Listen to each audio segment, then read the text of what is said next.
We think leadership has to be on a pedestal or in front of people, but the reality is all of us are leading in some capacity, and lots of times that is behind the scenes. That's in the church basement, that's in the kitchen, that's in the kids area, but there are so many different ways that you can serve in the church. And I'm somebody who I've spent a lot of years leading in the church world, but I also am in a position now where I'm leading in the business world. And I am more convinced now than ever, you guys, the impact that leadership can have on an organization and on a church.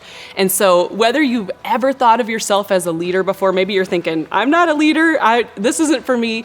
I want to tell you, even if you're leading yourself, you're leading just one person, you can be in leadership, you can grow into that.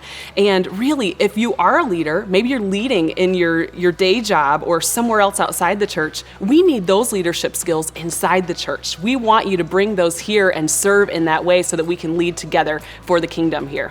Do you find that sometimes people are really bold in leadership, maybe in their company or their job, but then they come into kind of the church world and all of a sudden kind of shrink and feel like that they don't fit? Yeah, absolutely. Can you put your finger on what that might be? I don't know. I think sometimes we separate the two, and because I came from a ministry role and went to a business role, I really realized that line between the two does not have to be so distinct. Yeah. We have the opportunity to love and serve people and lead from a spiritual perspective out in the world, and that's what we should be doing too. Yeah, I've said for decades now that there is a false dichotomy between secular and sacred, that all of our life is sacred, right? So that our leadership is less about ability, and it's more about our availability that we give to God. And I know that might sound cliche, but the way to look at this, I think, is God has wired all of us for the kingdom, to serve in the kingdom and to make those differences. And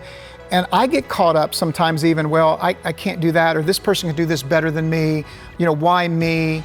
But I think we need to move away from where is my skill set even sometimes to what is God drawing me into, because there's